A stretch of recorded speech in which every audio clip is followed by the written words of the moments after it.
Hello, this is Mr. Huber. In this lesson, we're going to learn about adding and subtracting radical expressions, focusing on ones with square roots. So when we're adding and subtracting radical expressions, it's going to be similar to adding and subtracting any other like terms.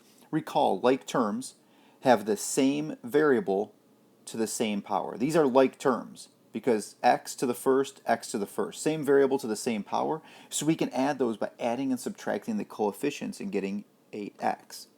Right? In this next example, 3x plus 5y, it would just stay 3x plus 5y. We can't add or subtract those because they're not like terms. They're not the same variable to the same power. One's got an x and one's got a y. When we're adding and subtracting radical expressions, like radicals, we have the same index, that's the same root, the same radical, and the same radicand, the terminology, that's the number inside the radical sign. So we'd have to have a square root of 2 and a square root of 2 to be able to add them together. Or a cube root of 5 and a cube root of 5. Okay, so the same index, so same root. Again, we're going to focus on square roots, and the same number inside here. They'd have to both be whatever x is, 3 and 3. If it was a square root of 3 and square root of 5, we can't add them together. But if we see 7 root 3 plus 5 root 3, same radicals. These are like radicals because it's square root of 3 and square root of 3. Just like up here, we had the x and the x. We could add the coefficients, 2 and 6. We can add the 7 and the 5. So 7 plus 5 would equal 12 root 3. So we can add and subtract like radicals. So let's practice a couple here. So in this first example, we have negative 11 root 13 minus 4 root 13. So pay attention to the signs of those numbers in front of the radicals when we're adding and subtracting them. Negative 11 minus 4 would be negative 15 root 13. In the next example, we have square root of 7 plus 6 square root of 3 minus 8 root 7. So we want to identify these are the two like radicals. So we'd have root 7, so there's a 1 in front of there. If there's no number written, there's a 1. So 1 minus 8 would be negative 7 square root of 7, and then plus 6 root 3. We can't add those, but we can write it as a sum with the root 7 and root 3. Okay, so that would be our final answer on that. And if you wrote this as 6 root 3 minus 7 root 7, that's fine as well. The order doesn't matter, to pay attention to the signs. The 6 root 3 is a positive, right? So plus 6 root 3, so a positive. Negative 7, so we'd have a minus 7 root 7 if we wrote it in that order. It's the same thing, it doesn't matter what order you write them in. All right, in number 3, here we want to identify like radicals.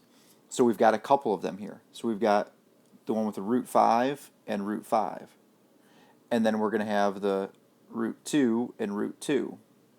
It doesn't matter which order we put them in, so we'll just start with the ones that come first. 7 root 5, okay, minus 7 root 5. So 7 minus 7 is 0 root 5. So that actually would just cancel out. That's 0. We can write it as 0 plus or minus something. We don't even really have to write the 0. Okay? And then we'd have minus 6 root 2 plus 16 root 2. So negative 6 plus 16 would be positive 10 square root of 2. So that would be our final answer there.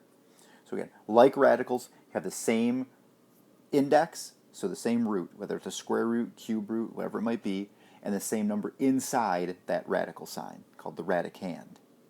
Before we see some more radicals, a long math multiplication problem, which we probably wouldn't want to write out and do long multiplication for this. I guess if we want to get out a calculator or something like that, this has a unique solution. Okay, 111,111,111 times itself equals 1, 2, 3, 4, 5, 6, 7, 8, 9, 8, 7, 6, 5, 4, 3, 2, 1. So a unique product of that number, 111,111,111 times itself. 1 through 9, then back down through 1. All right, let's talk about adding and subtracting more radicals. Okay, sometimes we might need to simplify before we can add or subtract. So if we look at this problem here, we might go, oh, well, we can't add these because it's a root 8 and a root 2. Well, this could be simplified. The square root of 8, right? We know about simplifying. That's 4 times 2. So that means I'd get a 2 coming out of the radicals. This is 10 root 2 minus 4 root 2. The 4 root 2 doesn't change. But that first piece of our problem here, 5 root 8, can be simplified to 10 root 2. And now, hey, look at that.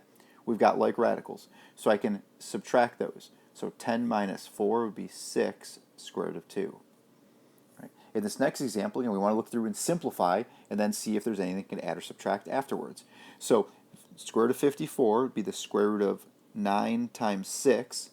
So that's going to be negative 33 root 6, right? The 3 coming out multiplying the 11. Then we'd have plus, and the square root of 24, right? We want to do 4 times 6. You want something you know the square root of, so that'd be 2 root 6. And then the 20, right? That's 4 times 5. So the 4 square root of that is be 2, multiplying the 8 would be minus 16 root 5. And so now when I look at this, I want to look for my like radicals, and I've got 2 of them now. Okay, if I didn't have any, then maybe I couldn't add them. But I do have 2 like radicals right here. And those can be simplified then to negative 31 root 6, right? And then minus 16 root 5. That would be my final answer there.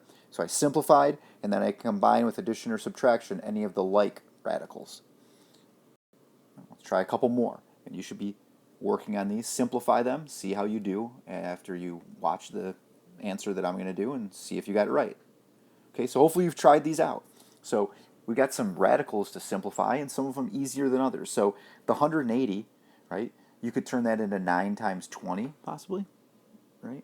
9 times 20, because you might go, oh, 9, I know the square root of 9, right? Well, the square root of 20 would also be 4 times 5. So this would be square root of 9 times 4 times 5. So I've got a square root of 9, which is a 3 coming out here, and a square root of 4, which is a 2 coming out here. So I have negative 2 times 6, because I have a 3 and a 2. So that's negative 12 root 5. Then minus 6 root 10. I can't do anything with the square root of 10. Then I'd have square root of 9 times 5. So that brings a 3 out multiplying the 7, minus 21 root 5. And then the square root of 32, which would be 16 times 2. So that 16 is going to get a 4 out multiplying the 3 in front of there, so plus 12 root 2.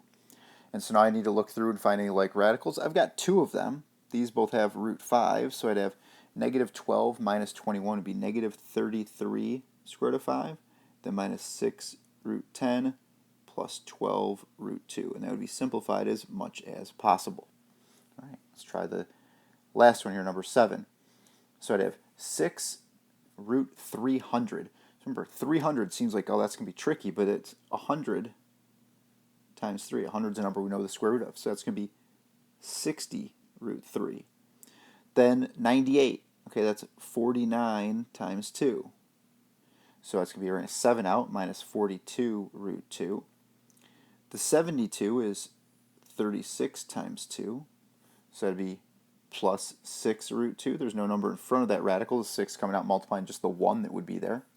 And then we have square root of 12, so that's 4 times 3. So square root of 4 would be 2 times the 16 would be 32 root 3. All right, and now we can find our like radicals. So let's say root 3 and root 3. So it's going to be 92 square root of 3. And then I'd have the ones with the root 2. So I have negative 42 plus 6 would be negative 36 root 2. And that would be my final answer there.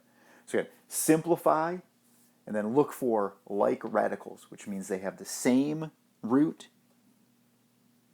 and the same number inside the root.